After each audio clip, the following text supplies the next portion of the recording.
SRT बेडवरील बाजरीचं पहिलं वर्ष आहे. आम्ही ह्या वर्षापासूनच SRT सुरू केली आणि ह्या वर्षीची ही पहिली वर्ष आहे असं बाजरीचं.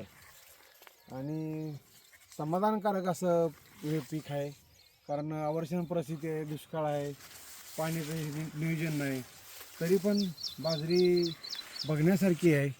आणि ही केवळ SRTची किमी आहे. SRTमुळेच हे सगळं शक्य झालं, नाही तर हे शक्य होत नाही. आणि ह्या वर्षी जरी पहिलं वर्ष असलं तरी आम्ही ह्या वर्षी काय केलं, तणनाशक मारलं नाही, कारण दुष्काळ असल्यामुळे आमच्या जनावराला खाद्य नव्हतं. म्हणून आम्ही आतील गवत काढून जनावराला गवत घालतो, त्यामुळे तणनाशक ह्या वर्षी नाही मारलेलं. बाजरी तशी छान आहे आणि SRTचा रिझल्ट आम्हाला बघायला मिळालेला आहे.